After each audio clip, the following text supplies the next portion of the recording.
نو په کنټرول پانل کې چې کوم دلته موږ سره هارډویر ان ساوند کې د پاور آپشنز کې دننه موږ سره دلته یو هغه آپشن و چې چوز وات د پاور بټن should do. دلته موږ ورته ویلی چې do nothing، هېڅ هم مه کوه. ګورئ که چېرې موږ دې ځای نه ورته do nothing انتخابو نو دې نه مطلب دا دی چې دی به هېڅ هم نه ترسره کوي. بل ځل خو موږ 3-4 ځلې پرېس کړ په چقه مو نیولو، خو که چېرې یو ځل باندې دې ځای کې ورته آپشن انتخاب وایي چې یو ځل زه کلیک اخلم نو څه دې باید وشي.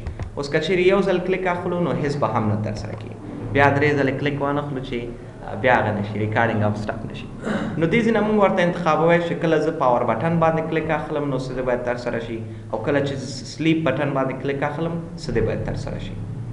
بل دلته آپشن دی موږ سره when I close the lid.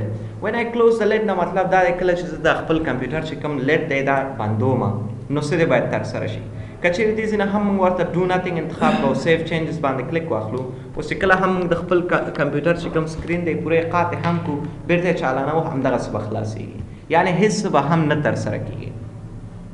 نو دې ځای نه تاسو کولی شئ خپلې خوښې مطابق هغه ورته انتخاب کړئ چې کله هم زه پاور بټن باندې کلیک اخلم څه دې باید ترسره شي، کله چې زه لید بندوم څه دې باید وشي.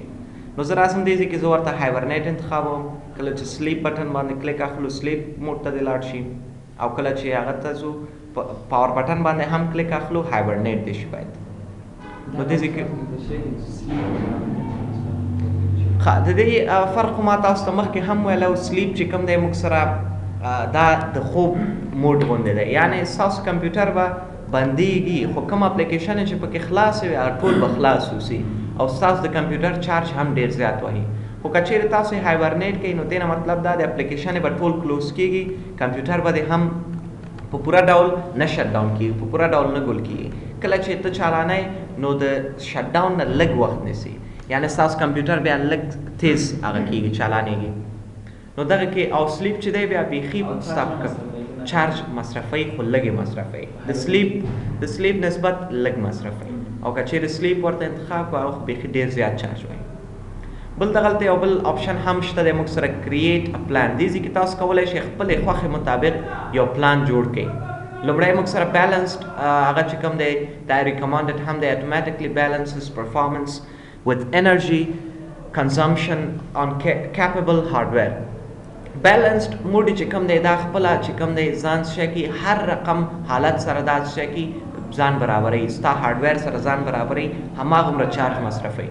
او که چېرې تاسو دې ځای کې پاور سیور ورته انتخاب کړئ نو دې نه مطلب دا دی چې ستاسو د هغه چې دی انرژي به کم مصرفېږي خو ستاسو د کمپیوټر پرفارمنس به لږ سلو اوسي. او که چېرې دې ځای کې های پرفارمنس انتخاب کړئ نو دې نه مطلب دا دی چې فیورس پرفارمنس بٹ may use more energy، شاید ډېر چارج ستاسو مصرف کړي. نو دغسې کولی شئ تاسو خپلې خوښې یو پلان جوړ کړئ چې بیلنس پلان کې راشي یا های پرفارمنس.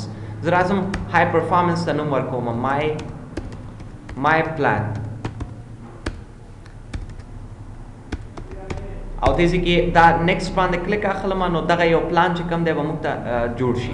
دلته اوس کولی شئ خپل پلان لپاره دا هم انتخاب کړئ چې ټرن آف د ډسپلی.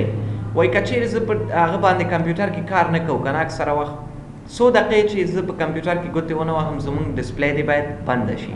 نو دې ځای کې دا هم ورته انتخاب وایي شي. زه وایم که چېرې زه 1 ساعت کې کمپیوټر کې ما بیخي ګوتې ونه وهلې نو تاسو شی کوئ کمپیوټر ډسپلی چې کوم دی دا سکرین چې کوم دی دا بند کړئ او پټ د کمپیوټر ټو سلیپ.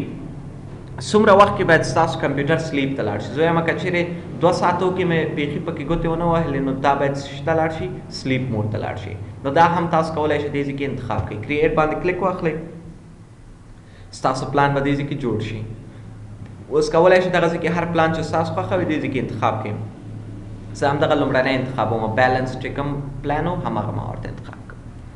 بل هماغه سیم موضوع دغلته هم موږ سره شته دی چې څو دقیقې بعد د ستاسو کمپیوټر چې کوم دی ډسپلی خپله بنده کړي چې تر څه وخت تاسو نه استعمالوئ. ما دې ځای کې ورته نیور انتخاب کړی، یعنې هېڅکله دې هم نه بندوي چې زه څومره وخت پرېږدم همداسې زه باید پرېښودل شي بند نه شي. نو دغه هغه څخه تاسو کولی شئ خپل د بیټرۍ لپاره یو پلان چې کوم دی جوړ کړئ چې څو دقیقې بعد د زما کمپیوټر بند شي چې زه نه استعمالوم او دا دې بند شي. نو دې ځای کې کولی شئ نیور هم ورته انتخاب کړئ، کوم ټایم ستاسو خوښه وي دې ځای کې دا هم ورته انتخاب کړئ. نو دغه یو څه یوزیجز و د پاور پلان او بل موږ سره هارډویر ساوند کې پاور آپشنز و. سبا به ان شاء الله په نور موضوعاتو هم کار وکړو. صحیح ده، نن لپاره بس.